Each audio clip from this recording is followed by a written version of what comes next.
I thought I was just looking at an old superstition, a piece of folklore. You have probably heard some version of it. The warning from a grandmother that doing heavy cleaning on Sundays, or whatever your sacred day of rest is, drives peace and blessings out of the house. I thought it was just a quaint way to keep people from doing chores, an old wives' tale to force a family to sit down for dinner. Except, it is not a superstition, and it is not just about sweeping the floor. It is about a structural ancient mechanism of wealth and poverty that we have completely inverted in the modern world. I entered this question thinking it was going to take me an afternoon. It did not. It took me 3 months, and I am still not entirely sure I have recovered from what I found. I started looking into this because I kept hearing the same specific fear from people. A very quiet, very exhausted kind of panic. And it sounds exactly like this. What if all this nonstop cleaning and working on my sacred day of rest is actually causing my money to drain away instead of building wealth? Why do I work 7 days a week and scrub every corner of my home on my only day off, yet feel poorer and more exhausted than people who strictly rest? And the most revealing one, I feel like if I stop cleaning or working for even one single day, everything around me will crumble and financial ruin will catch up with me. That last sentence, that is the one that got me. The absolute terror of stopping. The feeling that your survival depends on your constant, unbroken motion. That if you sit down, you lose. I needed to understand where this fear came from, not just intellectually. I needed to understand why we feel this compulsion to never stop working and why stopping feels like a financial death sentence. Because if you look at the ancient texts, they say the exact opposite. They say that gold stays at rest. They say that the wealth that actually lasts is fundamentally connected to your ability to stop producing. And I do not mean that in some vague, metaphorical way. I mean they viewed the day of rest as a literal economic asset. I went to the Babylonian Talmud, Tractate Shabbat 119a. This is a text from around the year 500. It contains a narrative that rabbinic tradition has repeated for over 1,000 years. The story of a man named Joseph. They called him Yosef Mokir Shabbat, which translates to Joseph who honors the Sabbath. The story goes that Joseph was a man who spent lavishly to prepare for the seventh day. He did not hoard his resources during the week. He extended them toward the day of rest. And in return, through a bizarre, divinely orchestrated sequence involving a wealthy neighbor, a swallowed jewel, and a fish bought for the Sabbath meal, Joseph received unexpected massive wealth. No one could have engineered it. It just arrived. The maxim attached to this story in the Talmud is incredibly blunt. He who lends to the Sabbath repays him. I read that line over and over. He who lends to the Sabbath repays him. I initially hated this. I really did. It sounded transactional. Wait, let me rephrase that. Because saying it sounds transactional is letting myself off the hook too easily. It sounded like a prosperity hack. It sounded like those modern manifesting trends where you just pretend you are rich and money falls from the sky. It sounded like if you just stop vacuuming your living room on a Sunday, a bag of gold will fall through your chimney. And I refuse to believe ancient wisdom is just a vending machine. So I kept digging. I wanted to see if this idea existed anywhere else without the narrative embellishment of the fish and the jewel. I found King Solomon, Proverbs chapter 10, verse 22, written roughly 900 years before the Talmud, centuries before Joseph and the fish. Solomon wrote this: "The blessing of the Lord brings wealth, without painful toil for it." I looked at the original Hebrew. The verb for brings or adds is Yosef. It means to multiply, to increase. But the second half of that verse is what made me stop breathing for a second. Without painful toil for it. The literal Hebrew translation of that phrase is, "and he adds no sorrow with it." Solomon was drawing a very precise distinction between two types of wealth. There is the wealth you grind for. The wealth you extract from your own bones by working 7 days a week, burning yourself out, terrified to take a break. That wealth comes with sorrow. It comes with exhaustion.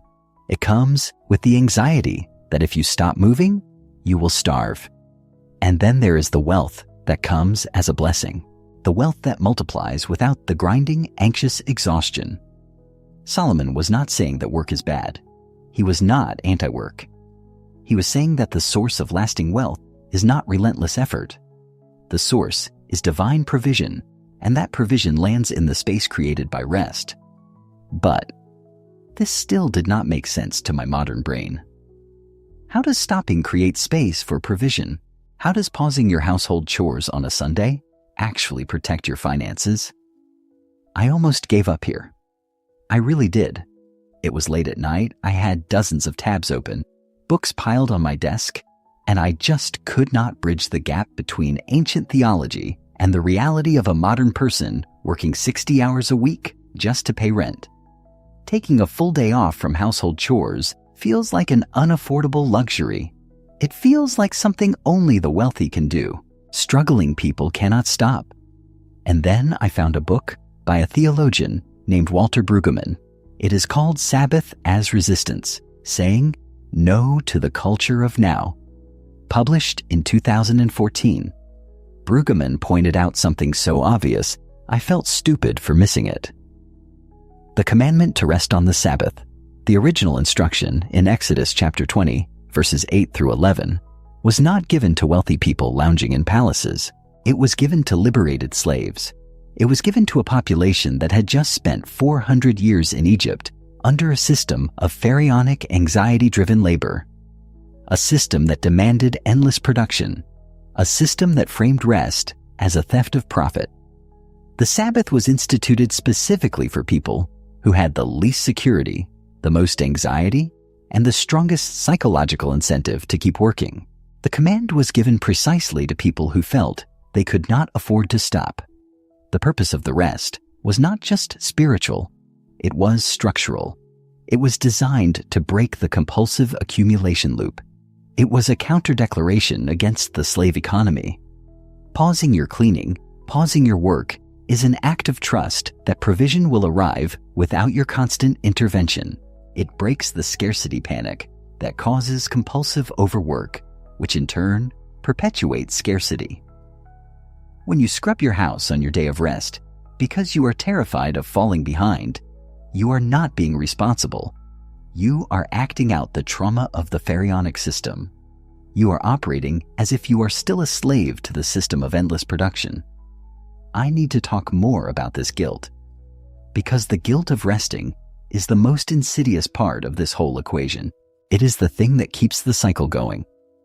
We do not just work because we want to. We work because when we stop, the silence is deafening. We sit on the couch on a Sunday afternoon. The house is quiet. And instead of feeling peace, we feel a low-level vibration of panic. We look at the dust on the baseboards. We look at the laundry basket, and the mind starts to whisper, "You are falling behind. You are wasting time. Someone else is getting ahead while you sit here doing nothing." Where does that voice come from? It does not come from wisdom.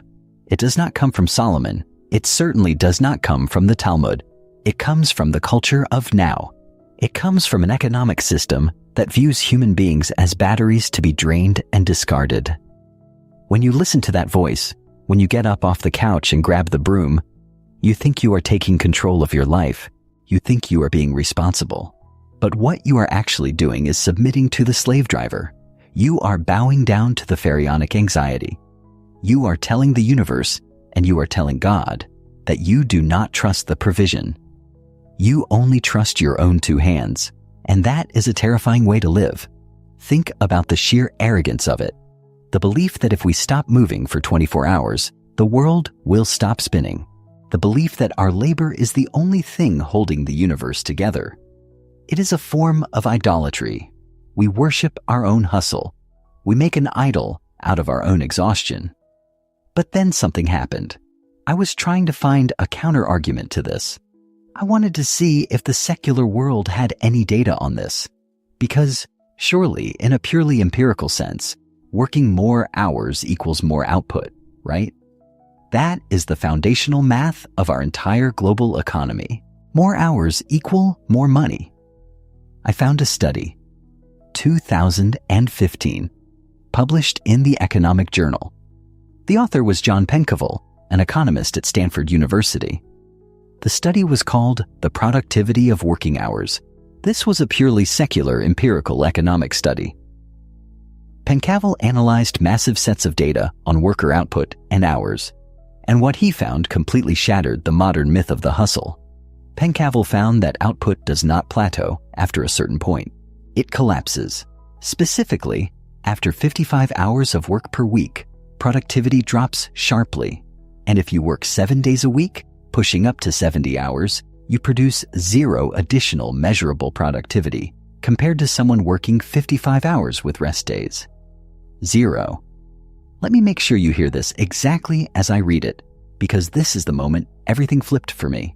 Working 7 days a week does not just fail to produce more wealth, it actually creates financial inefficiency. The data shows that relentless 7-day labor induces cognitive fatigue. It increases your error rate. It leads to poor financial decisions. It creates health expenses. The extra hours you work on your day of rest produce costs that literally cancel out their own gains. The exhaustion you feel scrubbing the house on your one free day is not proof that you are building something. It is measurable loss. You are generating errors. You are burning the very capacity you need to make good decisions during the week. The laborer who never rests is not maximizing output. They are maximizing damage to their own capacity. The Stanford data and the Babylonian Talmud are saying the exact same thing. When the Talmud says he who lends to the Sabbath repays him, it is not a magic trick. It is the recognition that sealing off one day from the panic of production preserves the human capacity to generate wealth the other 6 days. When you rest, you are investing in the asset that produces the wealth, you. We are trading the blessing of Solomon for the sorrow of the grind. And the tragic irony is that we do it in the name of providing for our families. We tell ourselves that we have to work 7 days a week so our children can have a better life. We tell ourselves that the weekend chores are an act of love for our household. But what are we actually teaching our households? We are teaching them the anxiety of scarcity. We are teaching them that rest is a sin. We are teaching them that their worth is intrinsically tied to their endless output. Imagine what it would do to a home, to a family, to a child, to see the adults in the house deliberately, intentionally, defiantly stop. Imagine the psychological safety of a household that says, on this day, we do not produce. We do not extract. We do not hustle. On this day, we simply exist, and we trust that we will not starve because of it. That is what Walter Brueggemann meant by Sabbath as resistance. It is an act of rebellion against a world that wants to consume you. When you seal your home on the 7th day, you are building a fortress against the culture of now. You are creating a sanctuary where the value of a human being is not measured by their productivity. And ironically, beautifully, that is the exact environment where true wealth, the wealth without sorrow, actually takes root. Let us look even closer at the Hebrew text of Proverbs 10, verse 22.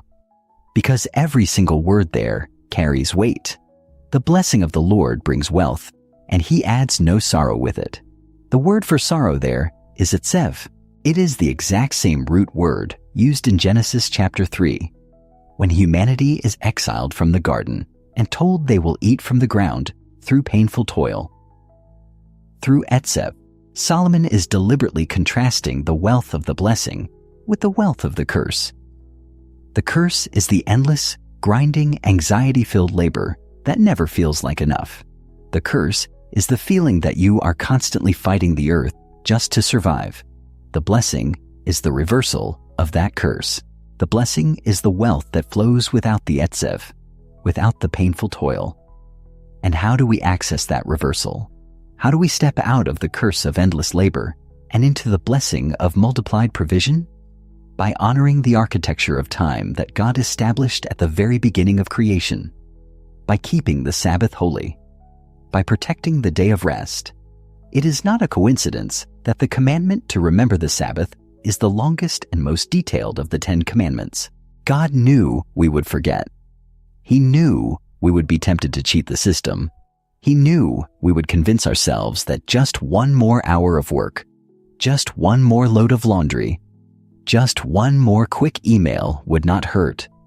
He knew that the pharaonic anxiety would constantly pull at us, trying to drag us back into the brickyards of endless production. That is why the commandment is so explicit. You shall not do any work, not you, not your son, not your daughter, not your servant, not even your animals. The entire household must stop. The entire economic engine of your life must come to a complete, grinding halt. Because only in that complete halt can the blessing actually land. If you are constantly moving, constantly producing, constantly stirring up the dust of your own life, there is no space for the provision to settle. You are like a bird frantically flapping its wings in a hurricane, exhausted and getting nowhere, when you were meant to glide on the thermals of divine grace. I know how difficult this is to accept. I know how much it grates against everything we have been taught by modern society. We are praised for our hustle. We wear our burnout like a badge of honor. We brag about how little sleep we got, how many hours we worked, how we have not taken a day off in months. We have romanticized our own exploitation. But look at the results. Look at the staggering levels of debt, of anxiety, of depression, of physical illness caused by stress.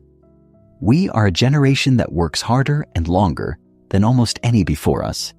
And yet we are drowning. We are drowning because we have abandoned the life raft of the Sabbath. We have thrown away the very mechanism designed to keep us afloat. Yosef Mokir Shabbat understood this. He lived in a time when life was precarious, when wealth was not guaranteed, when a bad harvest could mean starvation. And yet, he did not hoard. He did not let the fear of scarcity dictate his actions. He spent lavishly on the Sabbath because he understood that the Sabbath was not a liability, but an asset. He understood that the day of rest was a creditor that always repays with interest.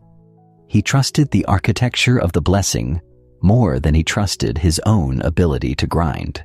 And that trust changed everything. This is the shift that has to happen in our own minds. We have to stop seeing rest as a weakness, as a luxury, as a waste of time. We have to start seeing it as a strategic, vital, non-negotiable component of a truly wealthy life. We have to start seeing it as the container that holds the blessing. If you want the wealth without the sorrow, you have to be willing to stop. You have to be willing to put down the broom, close the laptop, turn off the phone, and just breathe. You have to be willing to let the gold stay at rest. I would like to not know this. I really would, not because it is terrible, but because now, every time I see someone frantically trying to catch up on weekend chores, every time I feel that wave of guilt when I try to just sit still on my day off, I see exactly what is happening. I see the invisible leak. I see the wealth draining out of the house. You do not unlearn a thing like this. You learn to carry it. I cannot look at a Sunday the same way anymore. I cannot pick up a broom on a day of rest without feeling like I am breaking a seal, because that is what the rest day is. It is a seal.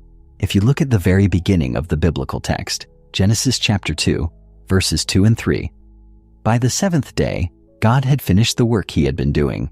So on the seventh day, he rested from all his work. Then God blessed the seventh day and made it holy. God rested.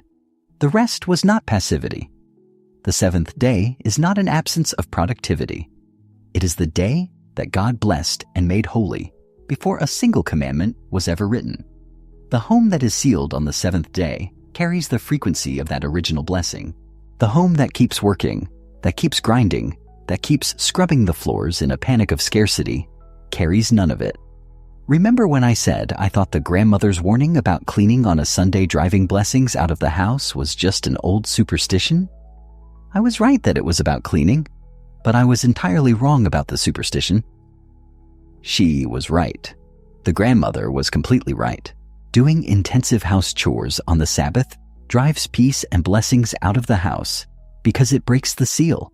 It operates on the day God sealed as holy and removes the home from that sanctified frequency. It invites the pharaonic anxiety back inside. If you still think this is just theory, look at the real world. Look at Chick-fil-A, founded in 1946 by S. Truett Cathy. From the very beginning, he instituted a strict policy of closing all locations on Sundays to honor the Sabbath and give employees one guaranteed day of rest. They have been doing this for over 75 years. They forfeit approximately 14% of their potential operating days per week.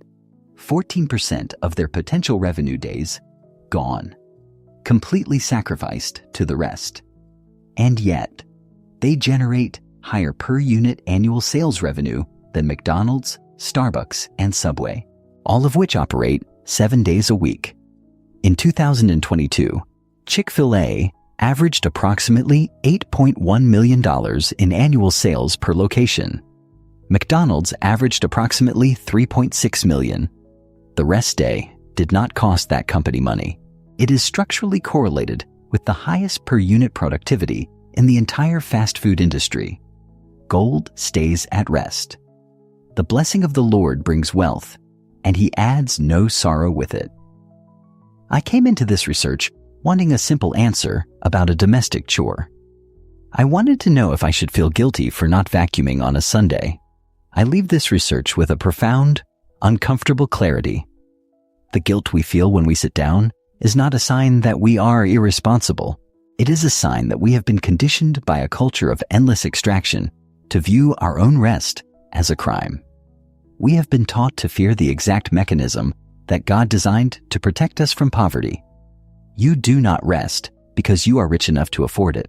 You rest so you do not become permanently poor in every sense of the word. If you have made it to the end of this journey, and this kind of discovery resonates with you, hitting the subscribe button is the best way to make sure the algorithm brings you more of these conversations. Because I have so many more of these texts and histories that simply will not let me go, and this channel exists for the people who want to look at them closely. And before you leave, I want to ask you a question. Tell me honestly in the comments, is it the guilt of stopping or the fear that everything will collapse without you that keeps you working on the day you were told to rest? I read every single answer, and I want to know what you are carrying. Seal your house, protect your rest, and let the gold stay where it belongs.